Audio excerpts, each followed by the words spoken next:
Good Friday morning. I'm Zinklea Samoa in for Joe Fryer. And I'm Savannah Sellers. Right now on Morning News Now, struggle for supplies. The nationwide shortage of baby formula causing stress and real problems for parents trying to safely feed their infants as the White House tries to speed up production. Capitol Hill is asking what went wrong.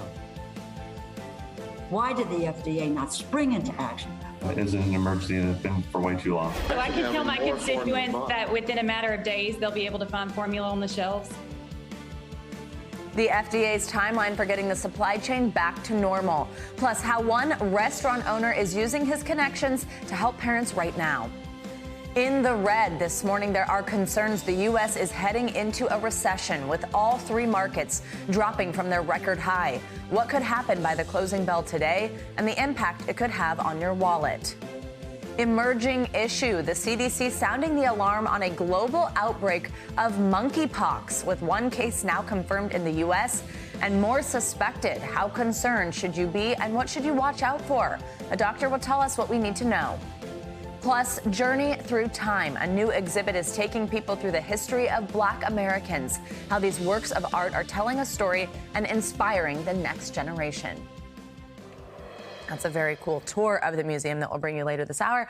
And thank goodness it's Friday. Hallelujah. It felt like there were like 7 or 8 or 9 days in this week. It kind of felt like several weeks, but right? we made it. We made it. We're here. You're here. We're going to begin this morning with the baby formula shortage here in the U.S. It's causing stress, anxiety for families across the country, as well as real health concerns for infants in some cases. That's right. In testimony before Congress yesterday, the head of the FDA told Congress he believes the Michigan Babula formula factory that shut down earlier this year because of contamination concerns will be back up and running in the next week or two. But parents, don't exhale just yet. Despite that timeline, Robert Califf warns it will take several more weeks beyond that deadline before supplies return to normal levels, especially in rural areas. Remember, the shutdown of that Michigan factory plunged the country into this crisis as supplies of formula quickly dwindled. Last night on Now Tonight with Joshua Johnson, Secretary of Agriculture Tom Vilsack discussed how the U.S. can learn from this crisis.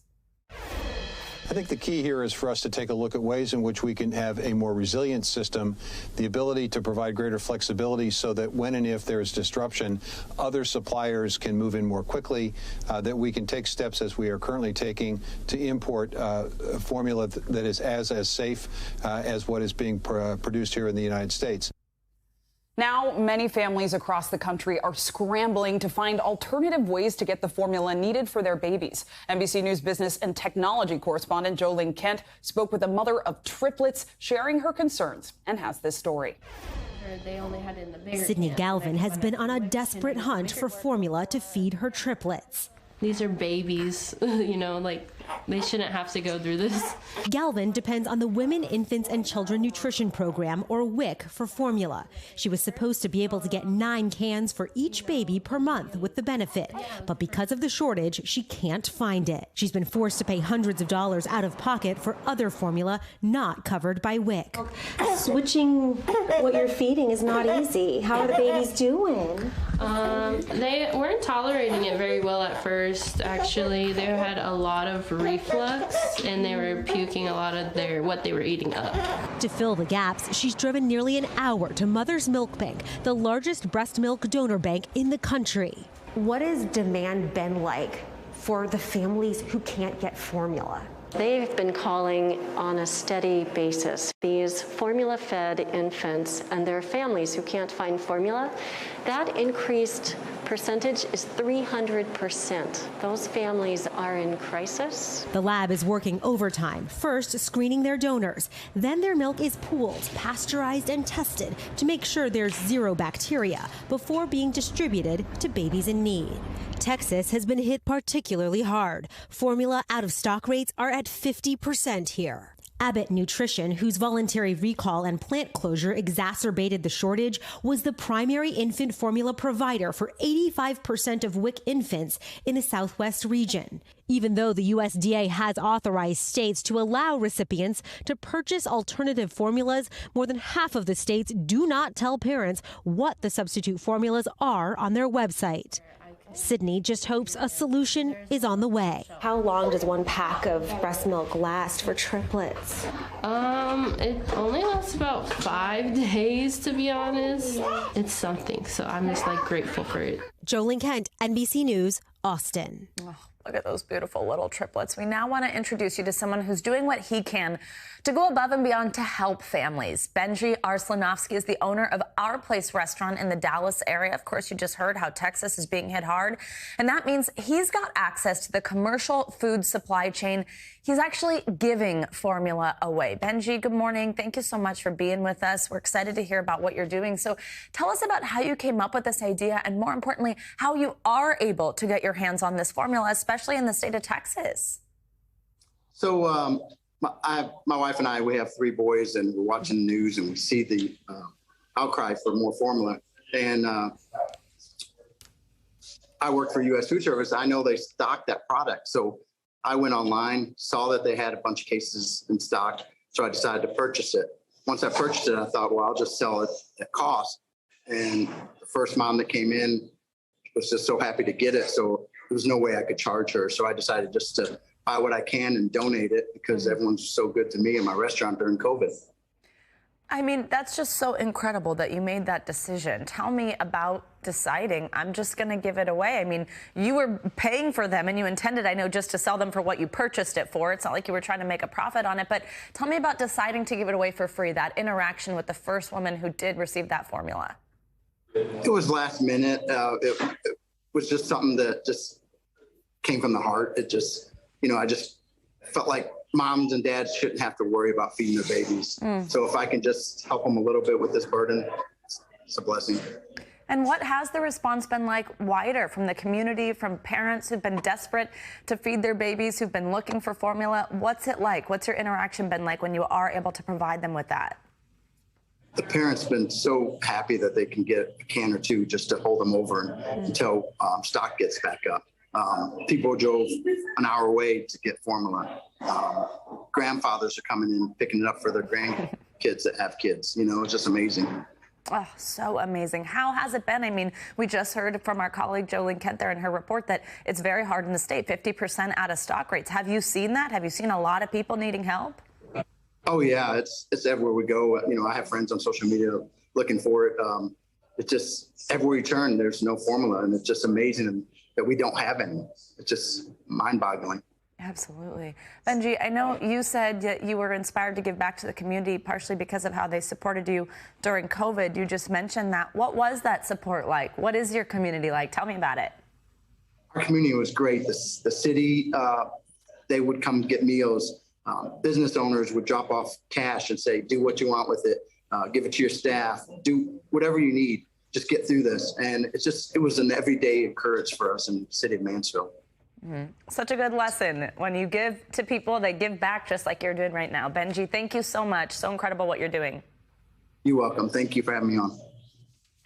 Over on Wall Street, despite the high inflation the country is feeling right now, there's growing concern the U.S. economy might be heading towards a recession. Why? Well, all 3 markets ended in the red yesterday, with the S&P approaching a bear market. A bear market is when stock prices drop 20% or more from their record high. For more on that, we're joined by Caleb Silver, editor-in-chief at Investopedia. Good morning, Caleb. Real talk. Stocks rise and fall every day, of course, we know this, but this latest tumble all but wiped out any gains from 2022. How bad could this get?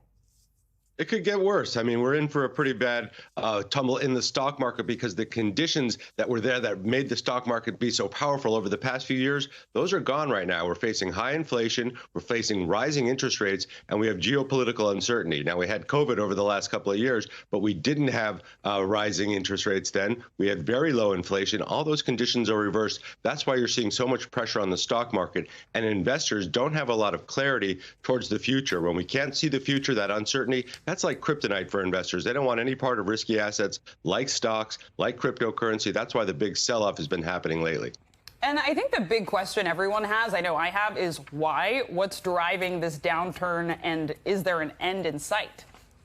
Yeah, there's an end in sight because markets eventually revert to the mean. And it's important to make sure that we separate what's happening in the economy and what's happening in the stock market. They are not the same. Sometimes they walk hand in hand. Lately, they're both not doing very well. Why? We're facing an economic slowdown. We had massive growth in the last year and a half. A lot of that was because of the government distributions. A lot of that was because of spending that we weren't able to do in the depths of the pandemic. So we had a lot of growth. Now that growth rate is slowing for companies across the economy. So if you look at the big tech companies, if you look at a Netflix or an Amazon, sales are slowing, subscriber growth is slowing. If you look at the retailers, they're facing high inflation. They have to pass those costs on to consumers. Consumers have been spending and hanging in there, but they may break soon. And the cure for high prices is high prices. They're going to come down. Stocks will eventually revert to the mean. It's just a real bad sentiment right now. And you talked about what real retailers are facing, right, and what they're doing to combat this. But break this down for the ordinary person who does not watch stocks every day in and out. What does it mean for them? Yeah, well, if you have a 401k or an IRA, or if you've been invested in the stock market, you don't really take losses until you sell. And the worst time to sell would be in a down market like we are in right now, unless you just can't handle the losses and you need that money right away. If you're a younger person, or if you're like me in my 50s, I'm looking forward to bear markets because it's an opportunity to buy stocks at cheaper prices. But I know it's going to come back. The average return in the stock market is up 8 to 10% a year on average, going back about 80 years. We're not going to get that this year, but eventually stocks revert to the mean. So you got to hang in there. For folks facing inflation, that's a whole different story because we're spending $5,000 a year on gas now. Last year was only $2,800 a year on gas. That's a lot of discretionary income, hurts lower income folks the most. 2,800 to 5,000, a lot to watch there. Caleb Silver, thank you. Now, President Biden is in South Korea this morning after arriving there overnight, and it's actually his first trip to Asia since taking office.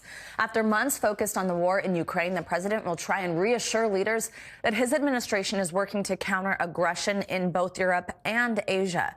Biden has stops planned in the South Korean capital of Seoul, and then he'll head to Japan, where issues with China and North Korea will be front and center. NBC News White House correspondent Carol Lee joins us now from Seoul. Carol, good morning. Always great to have you with us. So after the U.S. withdrew from Afghanistan, at the time, the president had hoped to refocus on Asia, but that was upended, of course, by the war in Ukraine, taking up his focus. So what's on his agenda for this trip?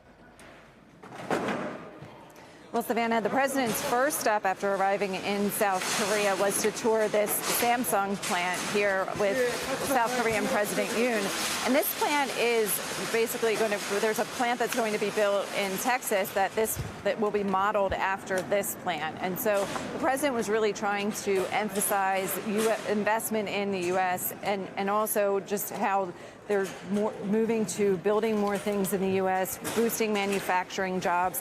And he's really trying to, in his first stop, draw this link from his foreign travel, what he's doing here in South Korea, to what Americans at home want him to be doing, which is focusing on their economic challenges. So he's highlighted this $17 billion investment in his plant in Texas, which will create roughly a couple thousand jobs. And the president saying that that's just the beginning and trying to demonstrate that America's alliances overseas really pay dividends back at home. The challenge for the president is that he's doing this as 75% of Americans think the country is on the wrong track, according to the latest NBC News poll.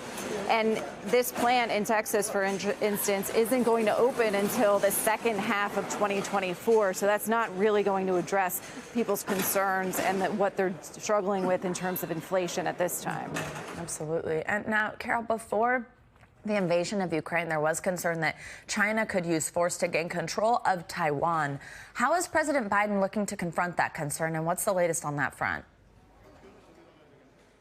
Yeah, it's still very much a concern within the administration. We heard from the White House this week that they still believe China has designs on Taiwan and could use aggression to make a move on Taiwan. There's a lot of concern about that.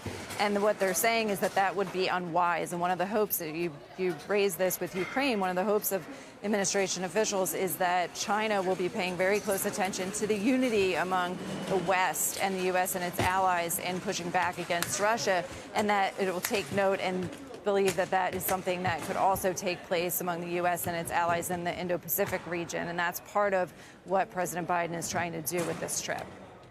There's been concern that North Korea also may try to use the president's visit as an excuse to conduct a weapons test. Is that of concern to the White House? Yeah, and a concern for the whole region, actually, and this would be something that they haven't done in some time, a nuclear test in particular. There's concern that it could be a nuclear test, it could be an intercontinental ballistic missile test. Either of those would be seen as highly provocative by the U.S. and its allies, and we heard from the National Security Advisor, Jake Sullivan, that the U.S. would be prepared to respond. Take a listen. We are preparing for all contingencies, including the possibility that such a provocation would occur while we are in Korea or in Japan. We are prepared, obviously, to make both short and longer term adjustments to our military posture as necessary to ensure that we are providing both defense and deterrence to our allies in the region, and that we're responding to any North Korean provocation. So this is something that the U.S. and allies are concerned about. They don't have any intelligence that says there's actually definitely going to be a test, but everybody is on high alert here. Absolutely, something that's also always of concern just to the regular American citizen. Carol, before I let you go, I do also want to ask you about some breaking news this morning, because NBC News has learned that 2 Secret Service staffers are being sent home from this trip. Why is that? What can you tell us? Yeah, there was an incident outside of the president's hotel before the president arrived here in South Korea with 2 Secret Service agents who got into some sort of altercation, and they were sent home and are being sent home in the process and going to be put on leave while there's a personnel investigation. So those 2 members of the Secret Service have been pulled off of the president's detail and will be going home. All right. Well, we will be waiting for more details on that one. Carol Lee, thank you so much. Have a safe trip. In Washington, the congressional committee investigating the Capitol riots wants to talk to one Republican lawmaker about events leading up to January 6th. Yesterday, the panel sent a letter to Republican Congressman Barry Loudermilk requesting a meeting to discuss a tour he gave on the day before the attack. Loudermilk and other Republican members of the House Administration Committee previously said there was no security video or any other proof that there were tours taking place ahead of the attack. But in the letter to Loudermilk, the January 6th committee says, quote, "We believe you have information regarding a tour you led through parts of the Capitol complex on January 5th, 2021, and that it directly contradicts claims by GOP members of the House Administration Committee." NBC News Capitol Hill correspondent Ali Rafa joins us now to break it all down. Ali, the panel leaders said in their letter that they had evidence that directly contradicts claims by GOP members of the House Administration Committee that security video showed no tours had taken place ahead of the attack. What evidence might that be, and what's at stake for Loudermilk, who, it's important to note, has denied that any reconnaissance tours took place ahead of the riots? What's at stake if it proves to be true? Yes, and Clay, well, I think, first of all, it's important to backtrack here to understand this story and go back to the several days after January 6th, when several House Democratic lawmakers were accusing their Republican colleagues of giving tours of the Capitol complex, the miles of tunnels and hallways in and around it in the days leading up to January 6th to people who eventually ended up storming the Capitol. Congressman Loudermilk was one of those alleged to have given one of those tours, and he later fought back against those claims. Now the committee is calling that out as false. They're saying in this letter to Loudermilk released yesterday, in part, quote, "Republicans on the Committee on the House Administration claim to have reviewed security footage from the days preceding January 6th and determined that there were no tours, no large groups, no one with MAGA hats on." As you mentioned at the top there, the committee is now saying they have evidence of the opposite. What evidence that is, we simply don't know that yet. That could be witness testimony that they've gained. That could be security footage that they have. Loudermilk pushed back against this in a statement yesterday, saying in part, quote, "A constituent family with young children meeting with their member of Congress in the House office buildings is not a suspicious group or reconnaissance tour. The family never entered the Capitol building," they said, adding that the January 6th committee is once again pushing a verifiably false narrative that Republicans conducted reconnaissance tours on January 5th. So Loudermilk acknowledging he led a tour for a constituent family, but again saying that they never went into the Capitol. He later in that statement said that the committee is a political circus. He said he still hasn't received his letter asking him to voluntarily answer questions before the committee. And he's now demanding that Capitol Police release security footage of the day before the attack on the Capitol that would ultimately, in his words, kind of absolve him of any of these claims. What happens next is truly a test of time. We don't know if he will comply with that. The committee is asking him to appear next week to answer their questions. And Ali, briefly, it's interesting that the public hearings are set to start in June, and this letter comes just a few weeks ahead of that. What's your take? Yeah, so this is just another sign of the committee members really just checking off boxes on their to-do list before those long-awaited public hearings begin on June 9th. We know that they've interviewed over 1,000 witnesses. They have several thousand articles of evidence. We know that they are, up until a couple weeks ago, they were mulling over whether really how aggressive they could be with trying to get lawmakers to come in and answer their underlying questions that they still had. We know Loudermilk was one of several over 100 actually, House Republicans that voted against certifying the election results for Joe Biden. He was also in communication with the former White House Chief of Staff on January 6th. So there's still many questions that the committee has for Loudermilk, and they are hoping that he complies with this voluntary letter and answers their questions next week. A lot to watch out for. I know you'll keep on it. Ali Rafa, thank you so much. Now, let's get a check on your Morning News Now weather. Which means it's time for Michelle Grossman to join us on this Friday morning. Hey, Michelle. Hey guys, happy Friday, and we are ready for a weekend warm up because we're looking at temperatures climbing into the 90s, the high 90s in the Northeast. So hopefully you have those fans out, the air conditioners are ready too, because we have an area of high pressure that's going to be funneling in that really warm air. In huge contrast, we're looking at really cold weather in the west, and that's going to set the stage for a winter weather storm. We're looking at accumulating snow. So let's take a look at the major weekend warm up because we're looking at record highs, 60 cities across 21 states, stretching from the Southern Plains into the Great Lakes and Northeast, even New England. We will see some records broken. So a toasty Texas today. We're looking at temperatures in the 90s and 100s, 104 in Wichita Falls. We're looking at 104 in Abilene, 98 degrees in San Antonio, near 100 degrees in Dallas. We're into the upper 90s. And then as we go throughout the weekend, starting out on Saturday, we're looking at 90s in New York City, 92 degrees. The record is 93, 90 on Sunday. Boston, same story. We're into the 90s also on Saturday and Sunday. And then we're going to cool it down as we head towards Monday. So Philadelphia, we're forecasting high of 97 for you on Saturday. That would be the all-time record for May if we do hit that. And the record is 95, so we most likely will break that record. A heat advisory is in effect tomorrow. 25 million people impacted. And that's because we're going to feel like 100 degrees in many spots. And this is really rare for May. Now, this heat, along with that cold air back to the west, will spark some severe weather today. So you guys, 8 million people at risk. We could see some damaging winds, some hail, and even a few tornadoes. Back to you. All right, Michelle, thank you so much. As always, a lot going on, including hot here in New York. It's going to feel hot, but I'm ready for it. Thanks, Michelle. See you in a bit. And coming up, Ukraine's president is describing one region of his country as hell this morning following Russian attacks. That's right. The latest on the ground in Ukraine next, including new developments from the war crimes trial of a Russian soldier in Kyiv. You're watching Morning News Now. Welcome back this morning. Russia is intensifying its assault on eastern Ukraine. That includes Luhansk, where 12 people were killed during heavy shelling, according to the region's military administration. President Zelensky has described that Donbas region as, quote, hell, saying it has been completely destroyed by Russian forces. The attack comes after President Biden hosted the leaders of Finland and Sweden in Washington yesterday. The president hailed their application to join NATO, calling it a, quote, watershed moment in European security. Sweden and Finland have strong democratic institutions, strong militaries, and strong and transparent economies, and a strong moral sense of what is right.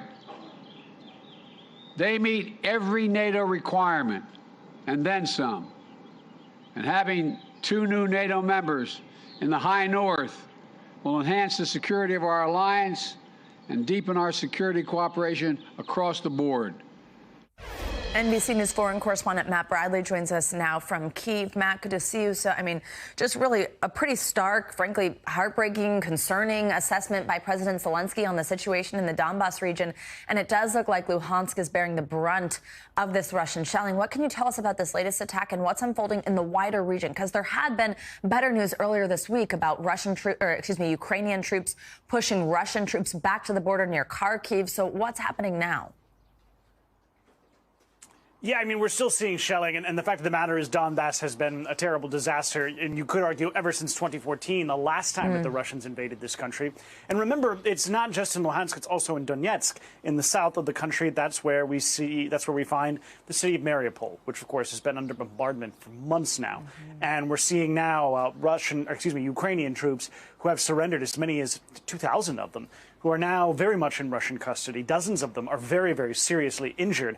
And now it looks like those troops, who we can assume, based on what we've heard from the Ukrainians, though we heard no details, that there was some sort of agreement that those troops would be offered up as sort of a prisoner exchange with Russians held by the Ukrainians. Now it looks like there's a possibility, given the noises we're hearing from Moscow and other places, that they could be charged with crimes, even charged as terrorists. So, yes, we are seeing an uptick of violence in the Donbass region, and it could actually get much, much, much worse as we see those American and Western weapons making their way to the eastern part of the country, and as Russian troops move from Mariupol, which is now defeated, to other parts of Donbass. Yeah, and Matt, what about wider, more broadly in Mariupol? Is that still a humanitarian disaster with civilians there?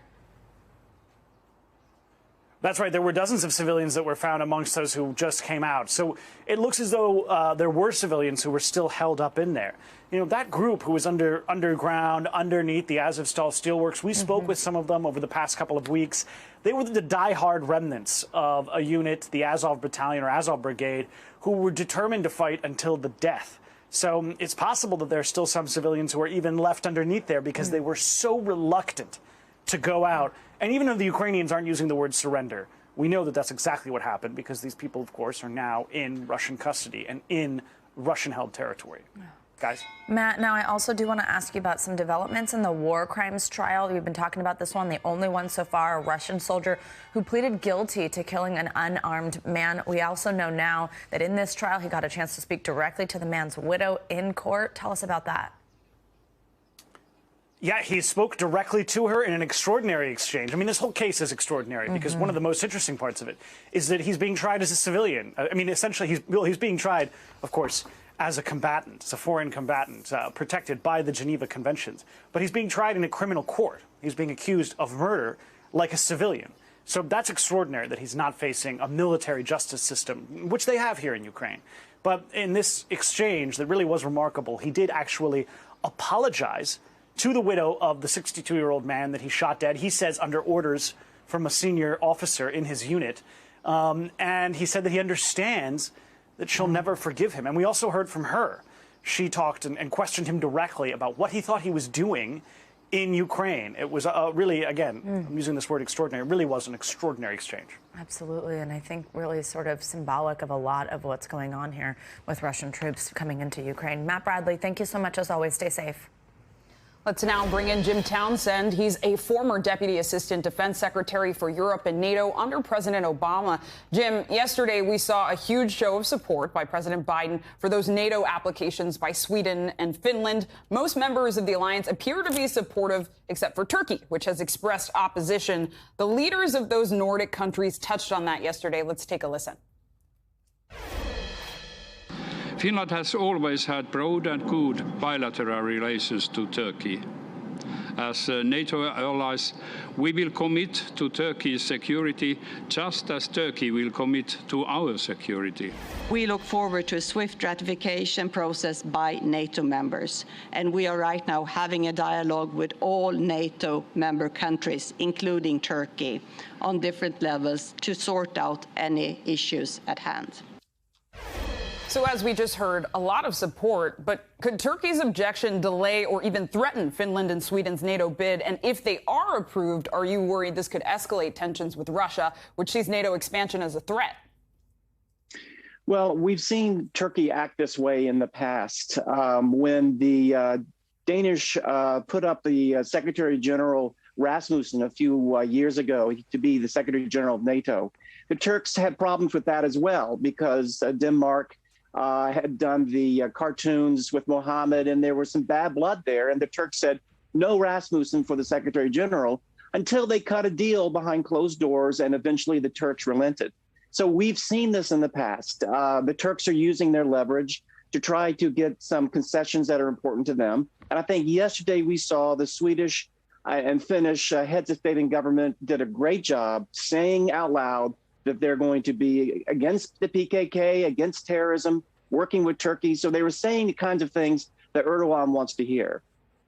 And let's talk about the U.S. I know that yesterday the Senate approved this huge $40 billion aid package for Ukraine. As we mentioned earlier, President Zelensky said the eastern Donbass region has been completely destroyed. We heard from our own Matt Bradley about that as well. Are U.S. weapons making a difference in the battle unfolding over there? They very much are making a difference. And one of those weapons that we've heard about just arriving are the howitzers, the 155 millimeter howitzers. We've heard from the Pentagon that they are on the front lines, and they've been very effective in knocking out tanks. I think there's a pontoon bridge, as you probably reported a few days ago. I think those howitzers took out that pontoon bridge and a lot of the Russian armor that was clustered there. So, yes, I think a lot of the equipment is in play. They're on the front lines. This package is so important, not just for weaponry, but also humanitarian issues that need to be taken care of. There's State Department programs that need to be funded. We need to get the embassy open in Kyiv as well. So this money is going to go to a lot of things in addition to the military items. A lot of need in Ukraine, humanitarian, diplomatic. Jim Townsend, thank you for breaking it down. Let's stay overseas and get you more international headlines this morning, starting with an attack near Oslo. Norwegian police say a person with a knife wounded at least 3 people. That's right. Claudio Lavanga joins us now from Rome with the latest on this and other international headlines. Good morning, Claudio. Good morning. Yes, Norwegian police says that since the attack, the attacker was arrested. What is curious about this is that the attack took place in a remote part of Norway, but it's very close to another town where only last October another man attacked strangers, once again with a bow, arrows and knives, and killing 5 people and injuring 4 more. And let's move to Sri Lanka, a country that has almost ran out of petrol due to a serious economic crisis. The acute fuel shortage forced authorities to close down schools and ask public officials not to go to work. In the meantime, panic-stricken Sri Lankans have been queuing at fuel stations across the country. And let's end this short tour of the world in the UK, where Tom Cruise received a royal welcome at the London premiere of the Top Gun sequel.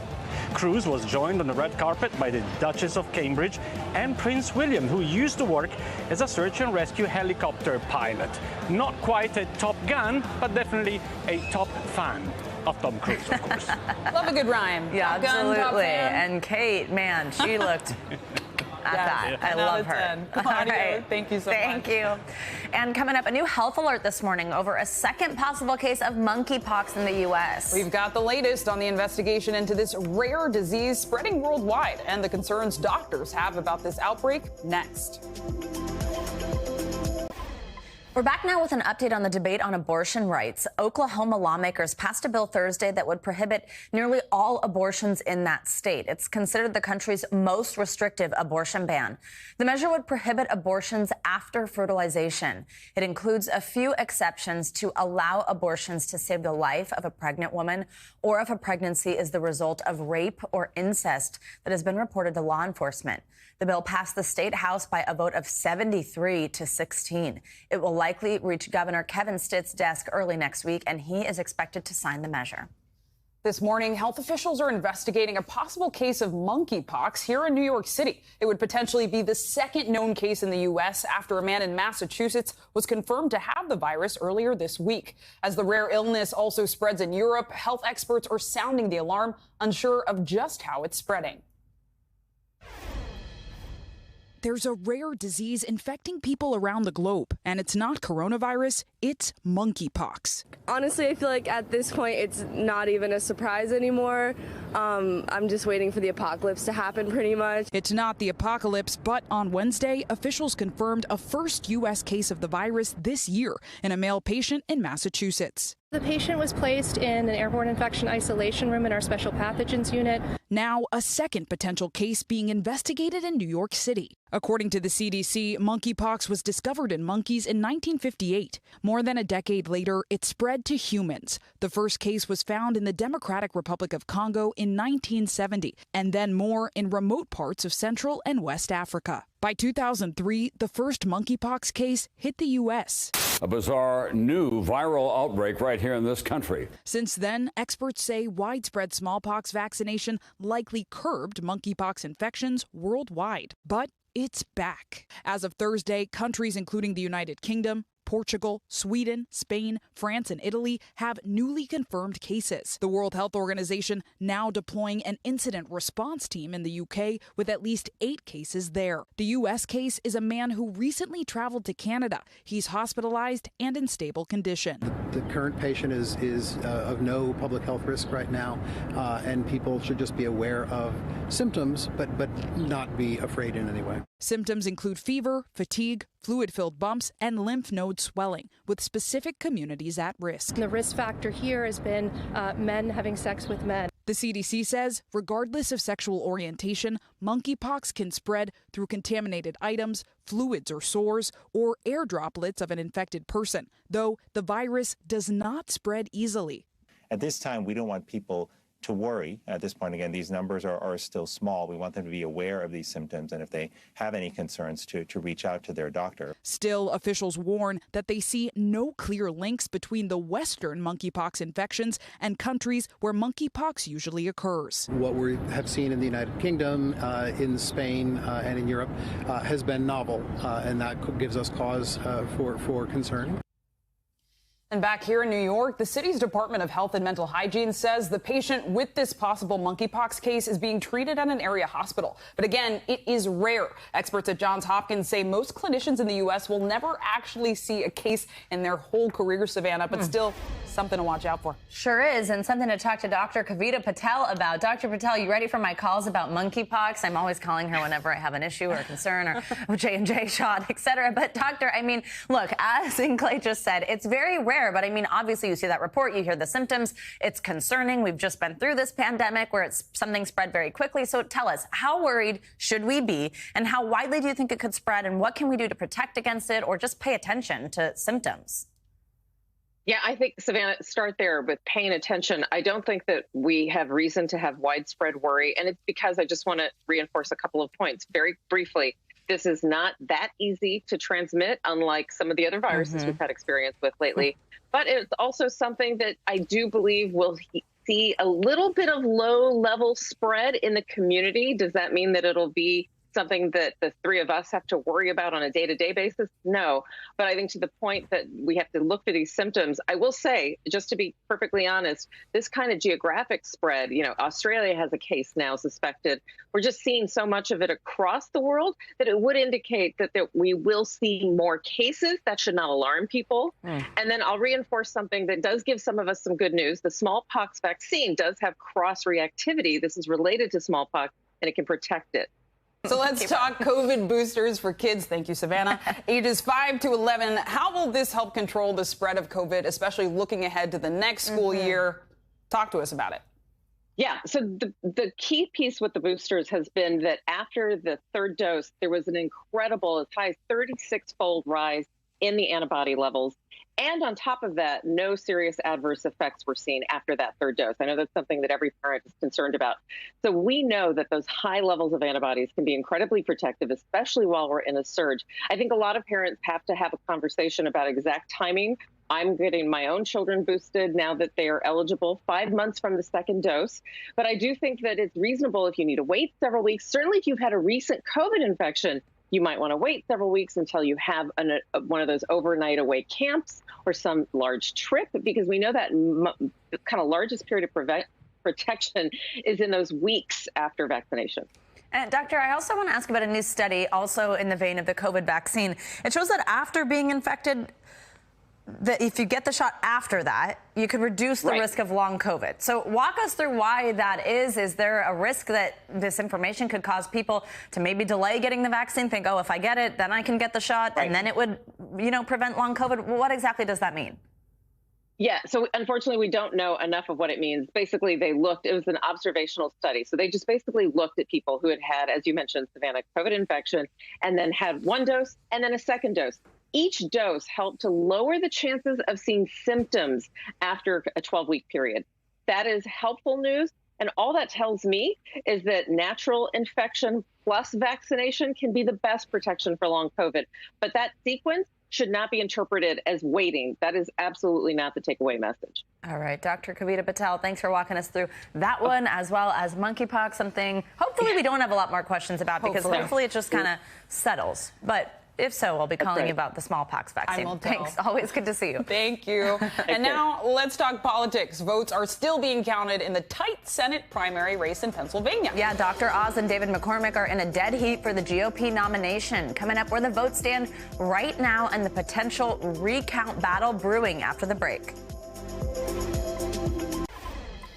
Welcome back. Puerto Rico may be one step closer to deciding its future. House Democrats introduced a draft proposal called the Puerto Rico Status Act, which allows Puerto Ricans to vote on the island's political status. Currently, the Caribbean island is an unincorporated U.S. territory, meaning its residents don't have the same rights as other U.S. citizens, rather. The results of the vote would be binding, a historic move that would hold Congress to any result from the island's election. Voters in Puerto Rico can choose from several options under this act, including statehood, outright independence, or independence with free association. Puerto Rican Congresswoman Alexandria Ocasio-Cortez had this to say about the potential legislation.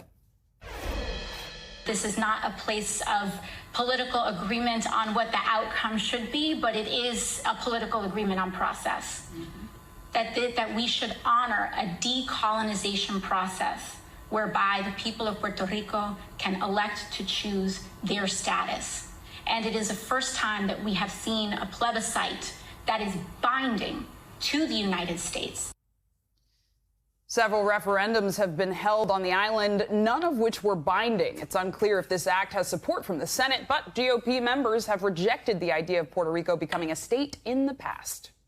Now let's check in on Pennsylvania politics, where we still don't have an answer on who the winner is in the primary for the Republican nomination for the state Senate seat. With the vote count so close, the top candidates are gearing up for a recount battle.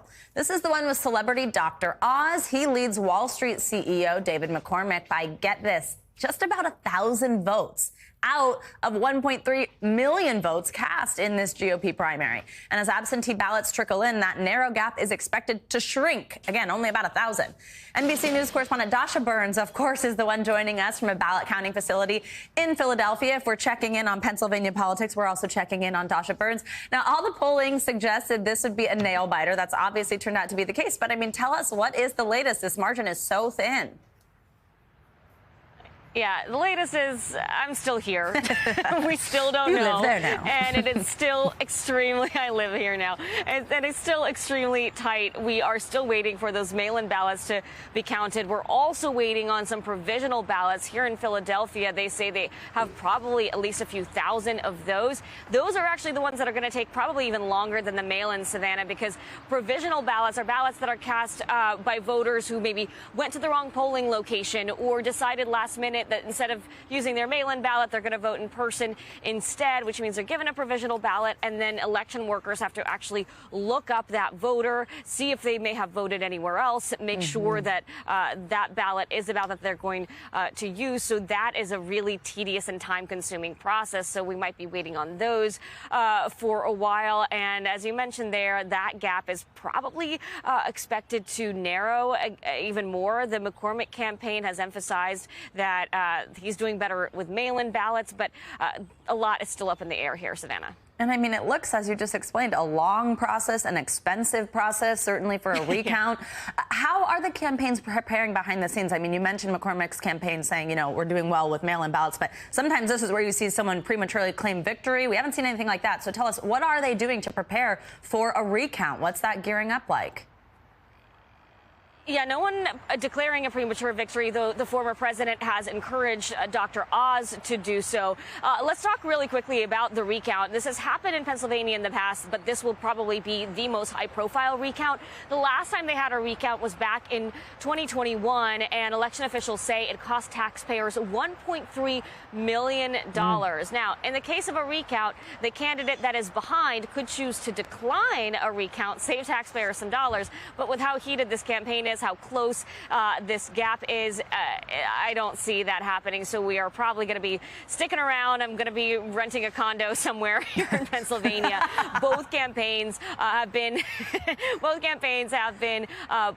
sharing optimism, claiming that their candidate is ultimately going to be the victor. But again, we won't know until it's official here, Savannah. Yeah, Dasha, you've got like triple residency between New York, Pennsylvania, and Michigan. All right, quickly, I do want to ask you about the Democrat side. I mean, they really see Pennsylvania as the party's best shot at flipping a Senate seat. And on that side of the aisle, John Fetterman cruised to victory, winning every single county in Pennsylvania. So what does a protracted GOP primary mean for that campaign? I mean, this is quite a split screen we're seeing here, right? We're probably going to be waiting a week, maybe more, before we have a candidate, a nominee on the GOP side of this primary. Meanwhile, the Fetterman campaign yesterday announced that he raised $1.6 million in 24 hours after he clinched that victory. So you've got Democrats really coalescing around one candidate already, and pretty significantly. That is a lot of money raised really quickly. Meanwhile, on the GOP side, there are still a lot of question marks. So do with that split screen what you will, Savannah. All right, Dasha Burns, thanks so much. Now, let's talk money. Wall Street is looking to end the week on a positive note after another devastating week for stocks and more inflation woes. Bertha Coombs is with us this morning on that and more. Hey, Bertha, good morning. Hey, good morning, guys. So, yeah, we've got a look like we're going to open higher here this morning, but for the week, it's been rough. The S&P 500 is flirting with what we call bear market territory. It's already down about 18% below its record closing high in January. If it falls 20% below or more, that's what's called bear market territory as we continue to worry about inflation and all those issues. You know, the Dow is on track for its 8th straight losing week, which hasn't happened since the Great Depression back in 1932. The S&P and NASDAQ are headed for a 7-week losing streak, which hasn't happened since the dot-com bust in 2001. Meantime, Snapchat is preparing to roll out a new parental control feature called Family Sitter. TechCrunch says it'll allow parents to see who their teen is friends with on the app and who they've been messaging. Snap CEO Evan Spiegel first talked about this last fall, saying that it will give parents more visibility into how teens use the app. Snapchat now reaches about 3 out of 4 of every 13 to 34-year-old in more than 20 countries. TikTok, meantime, is planning a big push into gaming, reportedly conducting tests in Vietnam. Featuring games would boost ad revenue and the time that people spend on the app, because I guess they don't spend enough. It has more than 1 billion monthly active users. While TikTok users can currently watch games being streamed, they're not able to play games within the app. You know, if I were a parent, I would want an app master control to be able to see what my kids are doing on all of the platforms. Yeah, really, one spot. It's complicated. So much information out there. Bertha, thank you. Thanks, Bertha. Coming up, history on display. A new art exhibit is telling the story of Black America. We'll take you inside the gallery and show you the inspiration behind the pieces. That's up next. All right, y'all. Bad girl Riri has some good news. Rihanna and boyfriend A$AP Rocky have reportedly welcomed a baby boy. A source close to the couple told People magazine they are at home in Los Angeles with the baby, and Rihanna is doing well. The Fenty phenom and music sensation elevated pregnancy style with a series of runway-ready looks. She appeared on the cover of Vogue's May issue, posing with her bump in a sheer cat suit and saying, quote, "My body is doing incredible things right now, and I'm not going to be ashamed of that." And she shouldn't be. So congrats to the couple. Savannah, I hope that every pregnant woman can rock fits like she did, because I was going to say, cheers to the cat suit and everything else she wore during that pregnancy. Clay, thank you so much, and congrats to Rihanna. Absolutely. Finally this hour, a groundbreaking new exhibit at the National Gallery of Art in Washington on the transatlantic slave trade is connecting the past and the present. NBC News Washington correspondent Yamiche Alcindor got a tour. It's an art exhibit with a lesson. It's to show how Black people and Black cultures are integral to the making of the modern world. Curator Kenitra Fletcher is describing Afro-Atlantic histories, a new collection at the prestigious National Gallery of Art in Washington. What's the importance of having this art in this building, given how different it is to everything else? We want people to understand that work by Black diasporic people is just as treasured and important as the European art that you see in the other galleries in this building. More than 130 works meant to take viewers through a global journey from slavery to emancipation to the modern fight for civil rights and equality. This is the key image of the exhibition, and in this work they've taken on the guise of the Statue of Liberty. They're thinking about citizenship and sovereignty and who gets to represent nations. Often it's not a Black person. A message that resonates with young artists from the Duke Ellington School of the Arts. How did you feel walking through the exhibit? I felt empowered. I felt like I was seen, I was heard. When you go to like a regular museum, I don't see other artists that are like me. And why is that important to see a Black artist that represents you? Because it shows that like I can do the same thing. It's something I can achieve. The art also made them think about the national battle raging over teaching race and history. A lot of people want to erase history, and this kind of doesn't let that happen. If you know anything about it, is that art survives. And this art will survive and it will prevail. A powerful message amid powerful art. Yamiche Alcindor, NBC News, Washington. Wow, very cool to see beautiful stuff in there. Yeah, important to preserve that history. Absolutely. Thank you, Yamiche. That does it for this hour of Morning News Now. But the news continues right now. Thanks for watching our YouTube channel. Follow today's top stories and breaking news by downloading the NBC News app.